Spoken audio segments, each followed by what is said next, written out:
Yeah. Any other questions?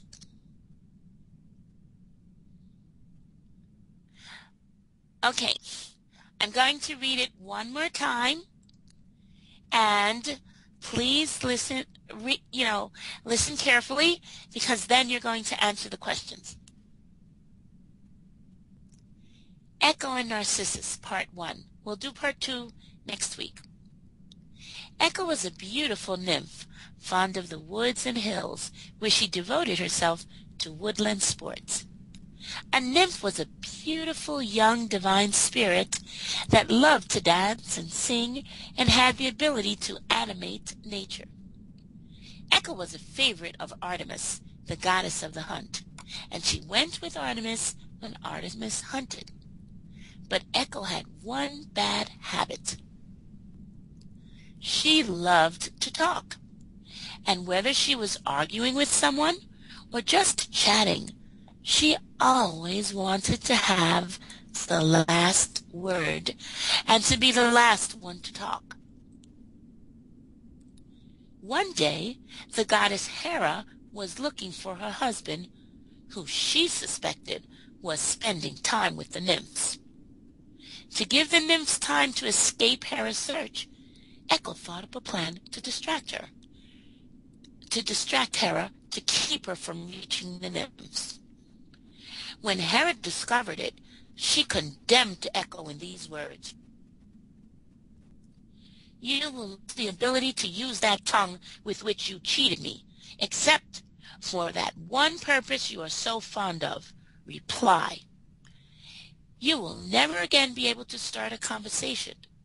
You will only be able to answer someone.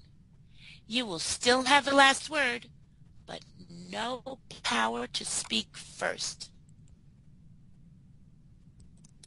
One day, Echo saw Narcissus, a beautiful youth, as he hunted upon the mountains. She loved him and followed his footsteps.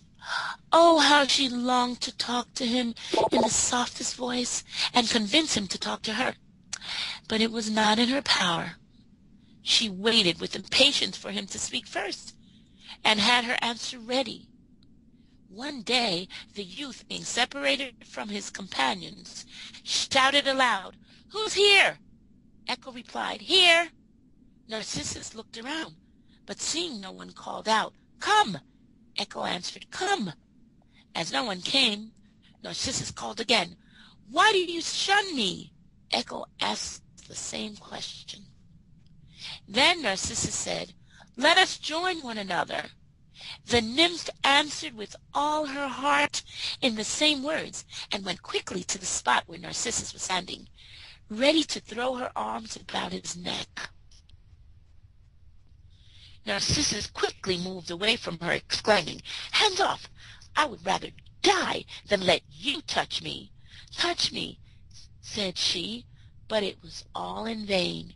He left her, and because she was ashamed, she went to hide in the deepest part of the forest. From that time forth, she lived in caves and among mountain cliffs, until her body faded with grief, and her flesh shriveled away. Her bones were changed into rocks, and there was nothing left of her but her voice.